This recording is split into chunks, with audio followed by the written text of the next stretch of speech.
Взрыв у Кремля, теракт на Красной площади, спецслужбы отреагировали мгновенно. Вторжение в Литву, провал НАТО и победа России. Министр обороны заявил о переброске войск Кремля. Путин избавился от давнего соратника. Борьба за власть не утихает, и ее жертв становится все больше. Начало ядерной зимы. Москва экстренно начала переговоры и пошла на уступки, чтобы предотвратить катастрофу. Кто угрожает миру немыслимым? Школьников казнили за просмотр запрещенного контента. Можно ли откупиться от палачей? Детали шокируют, досмотрите. Об этих и других самых главных событиях к утру пятницы 6 февраля. Из потока событий выбираем самое важное. В эфире «Нехта», я Алексей Бурлаков. Спасибо, что вы остаетесь с нами. Яр стал еще глубже. Удары наносились прямо по месту, откуда запускались ракеты. В январе ВСУ поразили объекты на полигоне Капустин-Яр. По сообщениям, целью стали ангары и инфраструктура, где готовят ракеты к применению. Речь идет о площадке, связанной с испытаниями и развертыванием ракетных систем. В обстреле использовались ракеты украинского производства. В украинских источниках это подают как попытку бить не по последствиям, а по самой цепочке подготовки ударов. Официальные российские структуры такие заявления, как правило, либо не комментируют, либо минимизируют ущерб. Но сам факт атак по глубинным военным объектам показывает, война все чаще выходит на уровень стратегической инфраструктуры. Мир завис над пропастью. Важнейший договор перестал действовать. Планета без ядерных правил. 5 февраля истек срок действия договора СНВ-3 о сокращении стратегических наступательных вооружений. Последнего соглашения, которое юридически ограничивало стратегические арсеналы США и России. Рамки были жесткие, до 700 развернутых носителей, межконтинентальные баллистические ракеты с подводных лодок и тяжелые бомбардировщики, до 1550 боеголовок и до 800 пусковых установок в сумме, плюс прозрачность, инспекции и обмен данными. Верификация со стороны России была заморожена еще в 2023-м, но сами потолки формально держались. По данным источников, Вашингтон и Москва договорились действовать добросовестно и не выходить за старые лимиты, пока обсуждают новый формат соглашения. Но так ли это? Действие договора заканчивается. Мы оцениваем это негативно. Выражаем сожаление в этой связи.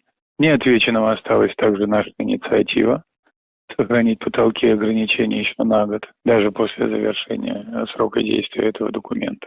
Теперь потолков нет, Москва заявляет о готовности к временным самоограничениям при условии взаимности. Вашингтон говорит о новом формате, но договора так и нет. Это повышает риск наращивания без проверок и снижает предсказуемость. Меньше инспекций, больше подозрений. Переговоры шли в связке с украинским треком. Среди участников называли спецпосланника Стива Уиткофа и Джареда Кушнера. На фоне войны и споров по противоракетной обороне шанс на быстрый новый пакет выглядит слабым, а ядерная стабильность становится более хрупкой. Тем более, когда заместитель председателя Совета Безопасности одной из сторон делает вот такой пост о ядерной зиме, которая приближается.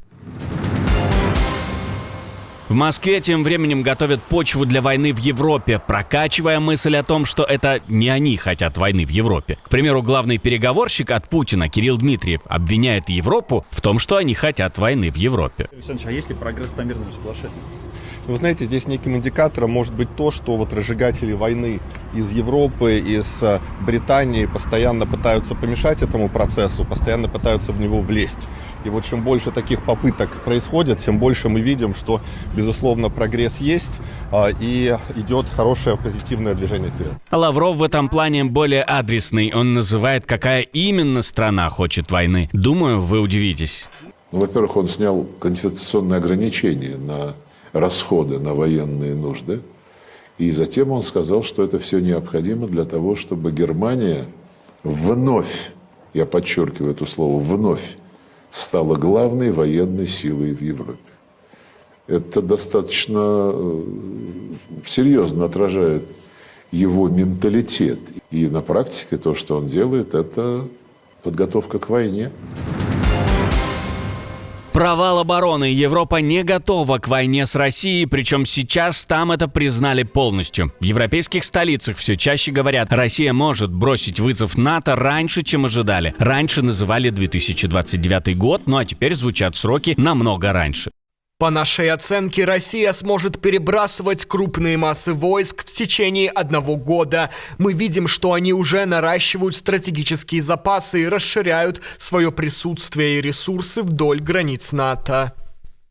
Это не про вторжение в Европу, это про один город и крах доверия к НАТО. В новом варгейме европейских экспертов Россия под предлогом гуманитарного кризиса в Калининграде захватывает Мариямполе в Литве, узел трассы Виа Балтика. Это единственная сухопутная артерия, связывающая Литву, Латвию и Эстонию с остальным альянсом. Потеря точки, и Балтия фактически отрезана по суше. Самое жесткое — это масштабы. По сценарию хватает около 15 тысяч российских военных. Москва прикрывается гуманитарным коридором в Калининград. США не спешат включать статью 5, Германия колеблется, Польша мобилизуется, но не входит в Литву. Немецкая бригада на месте не выходит из базы, дороги заминированы дронами. Итог: Россия выигрывает не силой, а сомнениями союзников. Эксперты говорят, это война серой зоны. Если в Украине будет пауза, Россия может высвободить до 200 тысяч военных и усилить давление. В зоне риска Балтика, острова Готланд и Борнхольм, север Финляндии и Норвегии, инфраструктура вплоть до Роттердама. Вопрос не если, а когда Европа будет готова ответить без колебаний.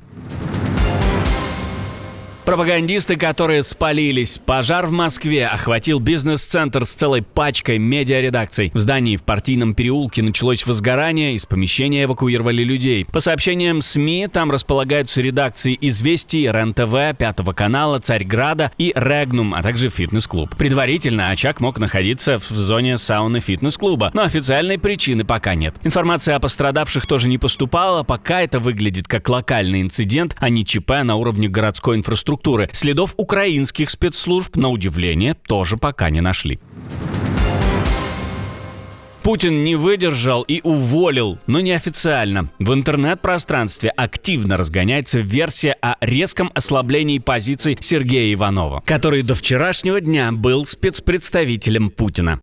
Рассказывают, что даже участие в заседаниях Совбеза он проводит из больничной палаты. После ухода с должности главы администрации президента Иванов в связке с Чемизовым активно начал контролировать и лоббировать тему мусорных отходов, а в сфере транспорта балансировать между интересами Ротенбергов и Ковальчуков.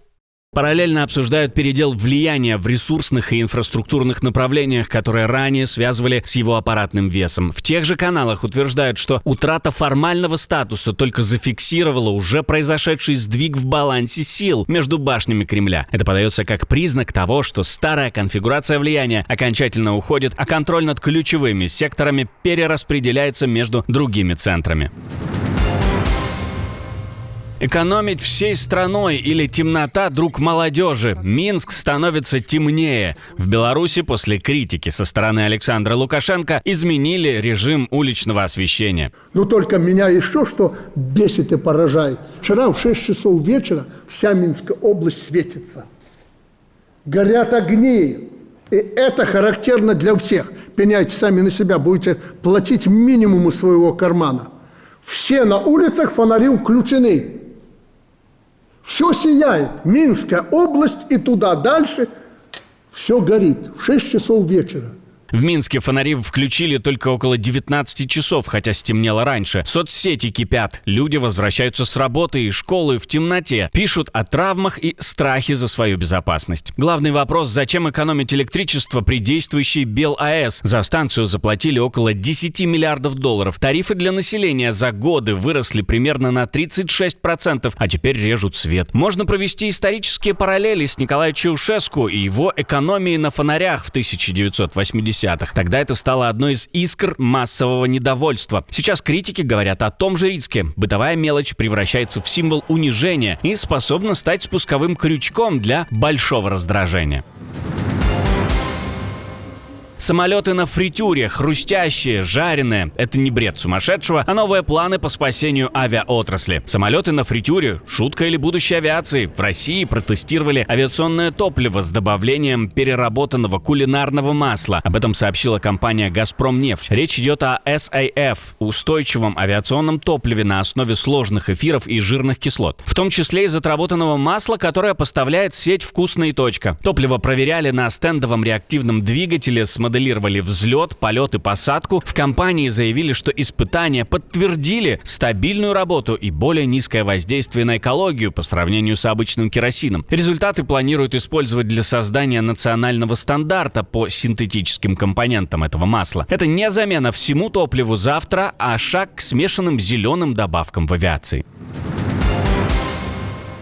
Теракт в Москве. Красная площадь могла взлететь на воздух, но этого не случилось. Не из-за того, что службы отреагировали резко. Тут история в другом. Пьяный звонок и 4 года колонии. Женщину приговорили к такому сроку после угроз сжечь Ленина в мавзолее и взорвать Красную площадь. Ольга Федотова позвонила в экстренные службы и заявила, что у нее якобы есть полкило динамита. Позже она объяснила, что хотела показать друзьям свою крутость. При задержании взрывчатки не нашли, но ложное сообщение о теракте – это тяжелая статья. Тем более, когда дело касается Ленина. Итог – реальный срок даже без реального устройства. Система в таких случаях шуток не понимает. Умереть за сериал Netflix или за кей-поп. По свидетельствам перебежчиков, собранным Amnesty International, подростков в Северной Корее могут отправлять в лагеря, публично унижать, а в крайних случаях и казнить за просмотр южнокорейских шоу вроде «Игры в кальмара» или прослушивания кей-поп. Все решают страх и деньги. Наказания часто смягчают взятками в 5-10 тысяч долларов, а у кого нет средств, получают сроки в лагерях. Бежавшие из КНДР говорят о рейдах спецгруппы 109, проверках телефонов и показательных казнях как идеологическом воспитании. По их словам, иностранный контент массово смотрят с флешек на специальных ноутбуках, которые делают сами, к слову. Но закон 2020 года о реакционной мысли и культуре дает за это от 5 до 15 лет принудительных работ, а за распространение вплоть до смертной казни. Если не Нобелевская премия, то хотя бы в рай, сказал президент США. На самом деле, я думаю, что скорее всего туда попаду. Я имею в виду, что я не идеальный кандидат, но я сделал очень много хорошего. Хотя подождите, там и без того кандидатов достаточно уже. Кто кому подражает? И мы как мученики попадем в рай, а они просто сдохнут. А в прошлом выпуске мы говорили о том, что фронт внезапно остановился, одно решение обездвижило армию, и теперь вся система может посыпаться. Дальше покушение на президента, суд уже вынес максимальный приговор, но главная нестыковка все еще висит в воздухе. Параллельно парламент готовит громкое решение на фоне скандалов с файлами Эпштейна, хотят опустить возрастную планку. И Олимпийские игры оказались на грани срыва, массированная атака могла положить всю систему. Если вы еще не видели, обязательно посмотрите. А мы с вами встретимся уже вечером.